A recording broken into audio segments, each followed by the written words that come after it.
Hello and welcome to our special show on IPO, and today we are joined by the company Saha Polymers Limited top management, and we are joined by Mr. Asad Daud, Managing Director of Saha Polymers, and साथ ही हमारे साथ जुड़े हैं Mr. Murtaza Ali Modi, CEO हैं.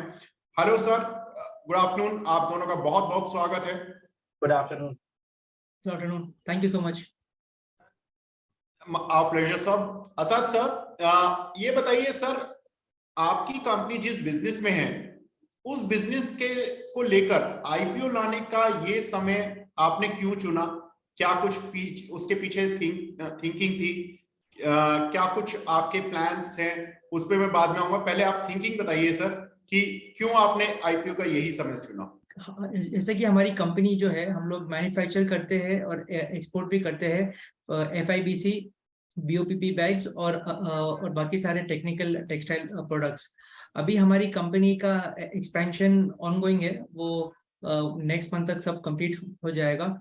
और हमने हमारे merchant banker से डिस्कस करने के बाद हमको ये लगा कि अभी बिल्कुल सही टाइम है कंपनी के लिए, जब कंपनी एक ग्रोथ फेज में आ रही है. तो अभी सबसे बेस्ट टाइम है आईपीओ बुलाने का, और इसलिए हमने हमारे मर्चेंट बैंकर से बात करके हम लोग अभी आईपीओ ला रहे हैं. जी. Murtaza sir, welcome to our show sir. Sir, ये जो सर इसमें फ्रेश इक्विटी का जो पोर्शन है, पूरा का पूरा मैं देख रहा था कि आप फ्रेश इक्विटी ही ला रहे हैं. सर, इस पूरी जो मनी आएगा इसको यूज कहां पर करने वाले हैं, उसके बारे में बताएं. सर, ये पहले तो आपने जो कहा बिल्कुल सही है कि ये पूरा का पूरा फ्रेश इक्विटी है, और हम कुछ भी शेयर यहाँ पे बेच नहीं रहे, बिकॉज हम इस बिजनेस को लेके काफी पैशनेट है और काफी पॉजिटिव है. ग्रोथ प्रोसीड का सवाल है, इसमें कुछ पोर्शन करीब 8 करोड़ रुपए जो है वो हमारे जो नया एक्सपांशन जो आ रहा है फैक्ट्री उसमें लगेगा. 19 करोड़ रुपए के आसपास हम जो हमारे डेट हमने ले रखे हैं. जनरली क्या है कि लोग पैसा रेस करते हैं फिर फैक्ट्री लगाते हैं. हमने फैक्ट्री लगाना ऑलरेडी स्टार्ट कर दिया है बोरोइंग करके प्रोमोटर ग्रुप से. तो जो ये पैसा आएगा हम उससे वो बोरोइंग चुका देंगे, और हमारा फैक्ट्री जो है जिसमें मशीनें भी अब लग चुकी है और जनवरी के आसपास प्रोडक्शन स्टार्ट भी हो जाएगा. और बाकी जो बैलेंस बचाएगा वो हम जनरल कॉर्पोरेट पर्पस के लिए यूज करेंगे और इशू एक्सपेंसेस को मीट करने के. ओके.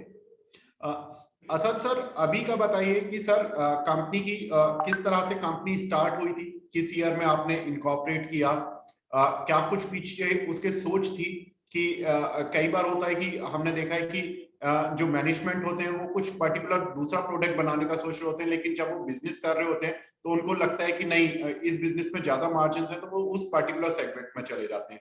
सर, आपकी क्या सोच थी और कहां तक आए आप उसमें? साहा पॉलीमर्स लिमिटेड इनकॉर्पोरेट हुई थी 1992 में, और उस समय कंपनी का जो एक बहुत छोटा से टेप प्लांट के साथ और छोटी कैपेसिटी के साथ हमने स्टार्ट किया था. और पिछले लास्ट 30 इयर्स में हमने एडिशनल कैपेसिटी लाए हैं. हम लोग ने एडिशनल कंपनी को ग्रो किया है काफी अच्छे पेस पे. और अगर मैं बोलूँ कि पिछले लास्ट कुछ सालों में हमने अग्रेसिवली फोकस किया है कंपनी को स्केल अप करने के लिए, और उसके लिए हमने एक नया यूनिट भी मैन्युफैक्चरिंग फैसिलिटी भी लगाई है, जिसमें हम FIBC बनाने वाले हैं. पहले हम खाली PP वोवन बैग्स और फैब्रिक ही बनाते थे, बट अभी हमने हमारा प्रोडक्ट पोर्टफोलियो भी काफी डाइवर्सिफाई कर दिया है. अभी हम FIBC, जो कि फ्लेक्सिबल इंटरमीडिएट बल्क कंटेनर्स के नाम से जाना जाता है, वो भी बनाते हैं. हम लोग BOPP बैग्स भी बनाते हैं, और भी आने वाले टाइम में हम और कई नए प्रोडक्ट्स लॉन्च करने वाले हैं. जी.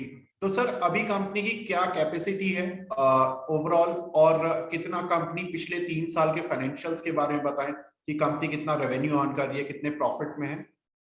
सो अभी हम लोग ऑलमोस्ट 85 to 90% कैपेसिटी पे चल रहे हैं. अगर मैं इंडस्ट्री के हिसाब से देखूं तो मैं इसको ऑलमोस्ट 100% ही मानता हूँ, क्योंकि भले ही हमारी जो कैपेसिटी है वो मेट्रिक टन में कैलकुलेट होती है, बट हमारे जो लूम्स जो होते हैं, जहाँ पे वीविंग होती है, वहाँ पे जो प्रोडक्शन निकलता है वो निकलता है पर मीटर पे. तो पर मीटर वाइज हम लोग ऑलमोस्ट, अगर मैं वैसे देखूँ तो 100% पे चल रहे हैं. अगर आपने हमारा फाइनेंशियल्स देखे होंगे तो हमने लास्ट 3 साल में कंसिस्टेंटली ग्रो किया है. अगर मैं पिछले साल से FY21 को कंपेयर करूँ FY22 से, तो हमने ऑलमोस्ट 47% रेवेन्यू में ग्रो किया है। और हमारा इवन जो लास्ट 2 साल में अगर आप देखेंगे तो FY20 के कंपेयर में अगर FY22 देखेंगे तो हमारा EBITDA जो है वो मोर देन 3 टाइम्स हो गया है। तो company is on a high growth phase.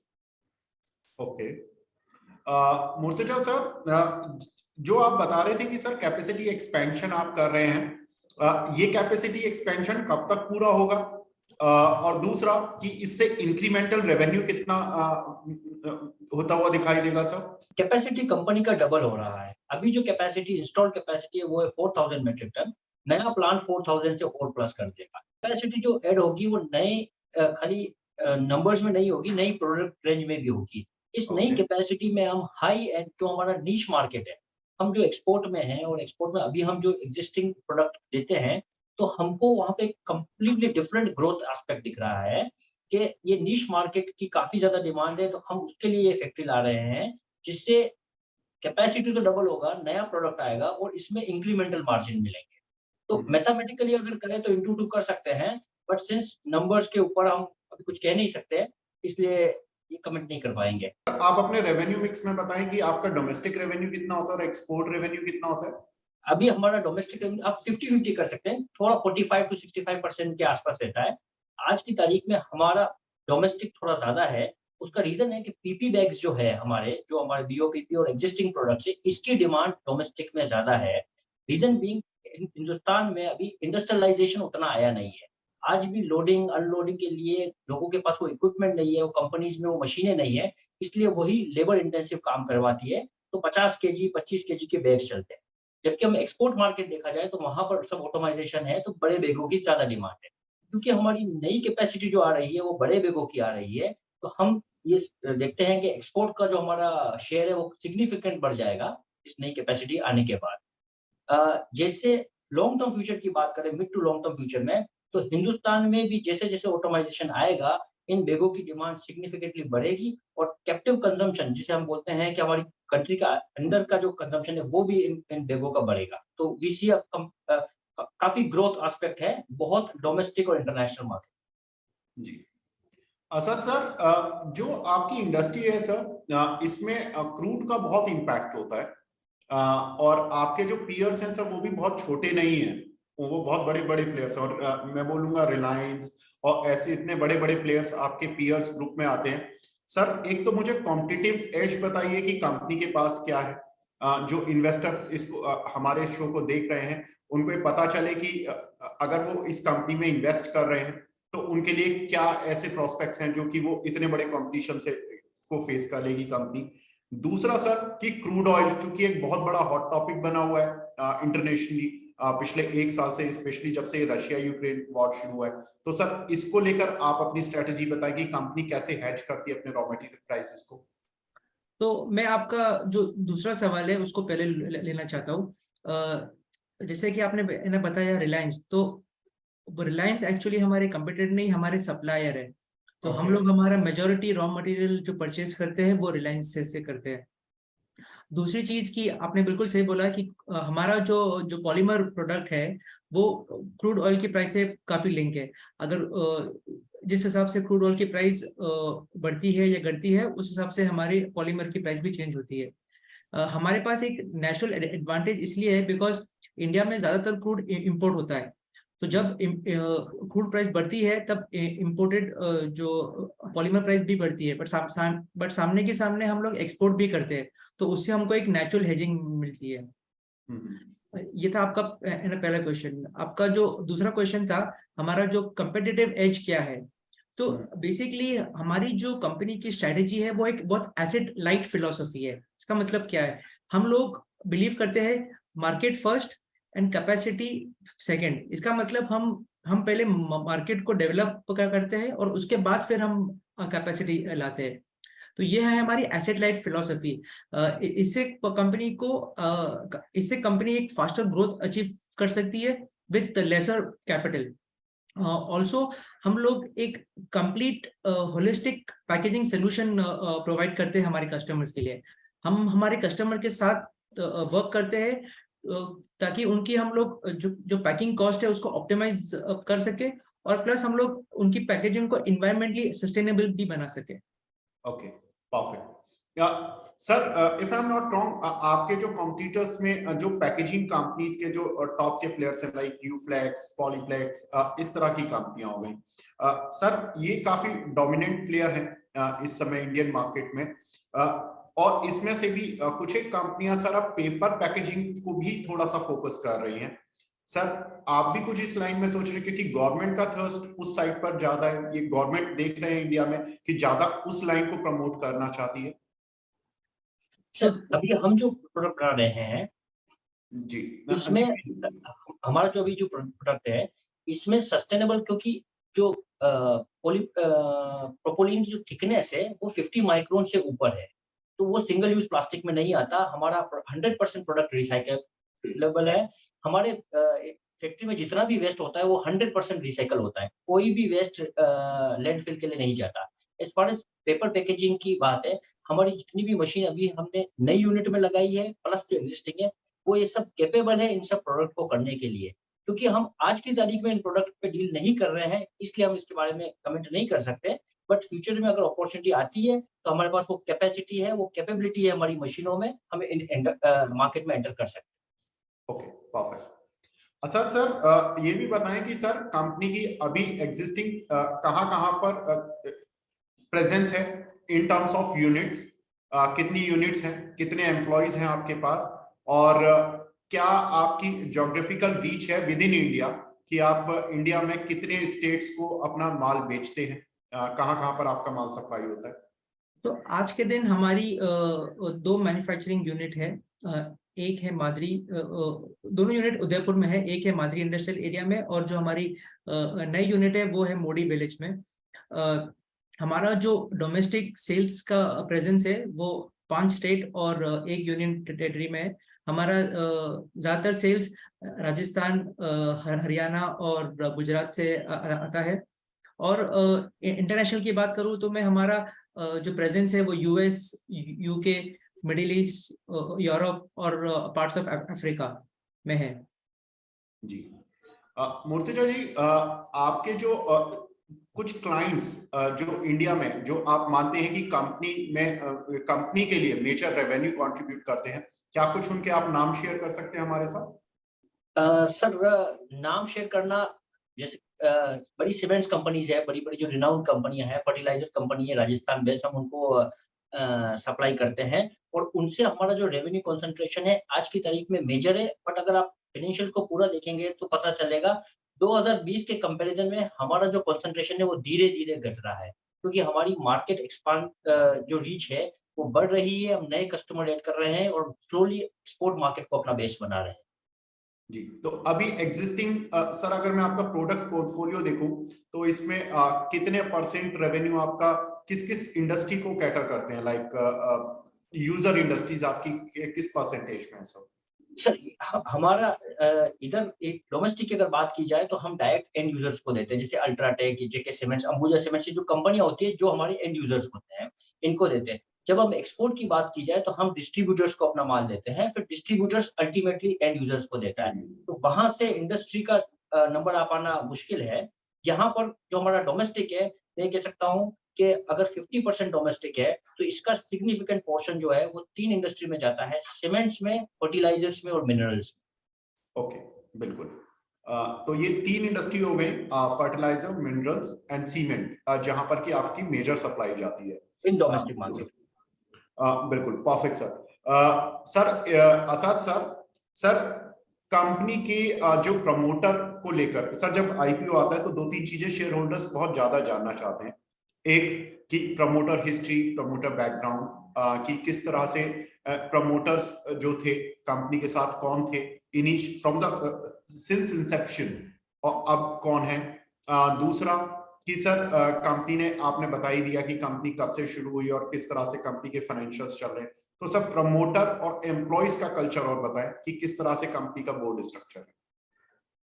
तो कंपनी का जो प्रमोटर है वो सैट इंडस्ट्रीज लिमिटेड है। सैट इंडस्ट्रीज लिमिटेड एक एनएसई और बीएसई लिस्टेड कंपनी है जिसका मार्केट कैपिटलाइजेशन आज के दिन 700 करोड़ रुपए से ज्यादा है। अगर मैं हमारी टीम की और बोर्ड ऑफ डायरेक्टर्स की बात करूं तो हमारे बोर्ड ऑफ डायरेक्टर्स में मैं हूँ, एक मिस्टर हकीम टीडी वाला है जो कि हमारे साथ पिछले लास्ट 30 ईयर्स से जुड़े हुए हैं। वो हमारी कंपनी का एक और डिवीजन है जहाँ पे हम IOCL के चैनल पार्टनर है, वो पूरा उनको मैनेज करते हैं। प्लस हमारे पास उसके अलावा एक पूरी प्रोफेशनल बोर्ड है जहाँ पे हमारे पास क्वालिफाइड प्रोफेशनल्स है on our board. Plus also हमारे पास एक स्ट्रॉन्ग मैनेजमेंट टीम है जो कि जो भी डे टू डे के डिसीजंस होते हैं वो सब हम लोग डिस्कस करके as a professionally run company हम उसको चलाते हैं। और आपने एक चीज का सवाल पूछा था कि हमारी टोटल एम्प्लॉय स्ट्रेंथ कितनी है। तो हमारी total employ strength around 250 people है। इसमें इट इंक्लूड्स जो लोग जो हमारे फुल टाइम हमारे पेरोल पे भी है और जो कॉन्ट्रेक्चुअल पे भी है। सर ये आपकी जो फैक्ट्री में जो वर्कर्स काम कर रहे हैं आप उनको भी इंक्लूड कर रहे हैं? Yes yes yes. Okay, perfect. और अभी जो नई फैक्ट्री आ रही है सर उसके बाद कितनी आपको एम्प्लॉइज की जरूरत पड़ेगी, कितना खर्च पड़ेगा आपका? तो जो नई फैक्ट्री हमारी आ रही है उसमें we are expecting around 150 people हम और हायर ना करेंगे। उसमें भी एक मिक्स रहेगा, कुछ लोग फुल टाइम रहेंगे और तो कुछ लोग है ना कॉन्ट्रेक्चुअल बेसिस पे रहेंगे। बिल्कुल। तो और सर ये जो फैक्ट्री है ये मैं शायद उसका आंसर स्किप कर गया, मैं दोबारा पूछ लेता हूँ। ये फैक्ट्री आपकी जो नई वाली आ रही है ये कब तक शुरू हो जाएगी सर? ये जनवरी 2022 में अभी हमने ऑलरेडी इसका ट्रायल प्रोडक्शन चालू कर दिया है और जनवरी 2022 में हम लोग फुल कमर्शियल प्रोडक्शन चालू कर देंगे। 2023 जनवरी 2023। कोई दिक्कत नहीं है सर। तो नेक्स्ट मंथ दैट मींस कि आपका कमर्शियल प्रोडक्शन शुरू हो जाएगा। Perfect sir. Sir any plan जो कि बियॉन्ड दिस फैक्ट्री आप कुछ एक विजन लेकर चल रहे हैं? क्योंकि जो आपने आईपीओ के जब आपने डीआरएचपी फाइल किया होगा तो आपने इस फैक्ट्री का एक पूरा डेटा बताया होगा इन्वेस्टर्स को। सर अगर जो लॉन्ग टर्म इन्वेस्टर्स हैं वो चूंकि और बहुत चीजें जानना चाहते हैं कि कंपनी उसके आगे क्या सोच रही है, कुछ ऐसा प्लान बताएं जो कि उसके आगे भी सोच रहे हैं। सर अभी अगर आप कैपिटल मार्केट के पॉइंट से देखेंगे तो जनरली जितनी भी कंपनियां आती है जनरल बात पे, तो वो आती है बड़ी कंपनियां जो बाहर से इन्वेस्टमेंट लेके बड़ी हो गई और ओएफएस पे आ रही है या कैपिटल मार्केट को as a exit route use करती है। एग्जैक्टली। साफ पॉलीमर का जो विजन है, हम नहीं चाहते कि हमारा ड्रीम, हमारा जो विजन है हम किसी बंद कमरे में किसी लिमिटेड नंबर ऑफ इन्वेस्टर से डिस्कस करें। हम चाहते हैं कि हम हिंदुस्तान की पब्लिक के साथ अपना विजन डिस्कस करें और उनको एक एंट्री रूट दे हमारा ड्रीम के हमारे साथ आने का, और तब हम इस कंपनी को ग्रो करें। आगे से जो इंटेंशन कह सकते हैं, जो विजन कह सकते हैं, उसमें हर तरीके से ऑर्गेनिकली एंड इनऑर्गेनिकली अपनी कंपनी की कैपेसिटी बनाकर या फिर बाहर से अगर ऐसा ऑप्शन मिल रहा है जिससे हम अपने शेयर होल्डर्स की वैल्यू बढ़ा सकते हैं किसी दूसरी कंपनी को खरीदकर, डोमेस्टिक में, इंटरनेशनल में, तो हम उस सभी तरह से इस कंपनी को आगे बढ़ाने की मंशा रखते हैं। प्लस वही हमारी यूएसपी है। जी बिल्कुल। आखिरी सवाल सर, असद सर। सर आपके चूंकि रिलायंस जैसे जो प्लेयर हैं इन पर रॉ मटेरियल आपका काफी डिपेंड करता है सर। सर किस किस से रॉ मटेरियल खरीदते हैं? रिलायंस से ही खरीदते हैं या कुछ और भी प्लेयर हैं? कितनी डिपेंडेंसी है सर परसेंटेज में? हम लोग जो हमारा रॉ मटेरियल खरीदते हैं वो खरीदते हैं Reliance, IOCL which is Indian oil corporation, और HMEL से खरीदते हैं। और जो हमारा रॉ मटेरियल है, जो मेजर रॉ मटेरियल है वो है पॉलीप्रोपिलीन, बट उसके साथ साथ हम दूसरे एडिटिव्स भी यूज करते हैं बैग्स बनाने के लिए। तो सर 100% इन्हीं तीनों के ऊपर कॉन्सेंट्रेटेड है सर? जो हमारा पीपी का रिक्वायरमेंट है पॉलीप्रोपिलीन का, वो 100% ये तीन लार्ज कंपनीज उनसे तो इंपोर्ट से कुछ कॉम्पिटिटिव एडवांटेज नहीं मिलता सर? नहीं, हम लोग जो रिलायंस से मटेरियल लेते हैं उसमें हम लोग एक certain portion of the material हम लोग डीम्ड एक्सपोर्ट में लेते हैं। तो डीम्ड एक्सपोर्ट का मतलब क्या है कि रिलायंस हमको इंपोर्टेड प्राइस पे वो मटेरियल सेल करती है। द रीजन ये है कि हम उस मटेरियल को यूज करके और अल्टीमेटली हम लोग एक्सपोर्ट न करते हैं, तो हम लोग रिलायंस से डीम्ड एक्सपोर्ट का मटेरियल भी खरीदते हैं। बिल्कुल। चलिए तो सर मुझे लगता है कि कंपनी के फंडामेंटल पर हमने काफी बात कर ली। अब मेरी तरफ से लास्ट लाइन है sir, best of luck for your IPO and congratulations for this entire fantastic journey that you have just played in last several years. So आपका कैपिटल मार्केट्स में स्वागत होगा सर। उम्मीद करते हैं कि आपके आईपीओ को बहुत अच्छा रेस्पॉन्स मिले और आप इसी तरह से उन्नति करें और शेयर होल्डर्स को रिवॉर्ड दें। Thank you very much for your precious time. Thank you so much. Thank you, sir. Thank you so much. Thank you sir.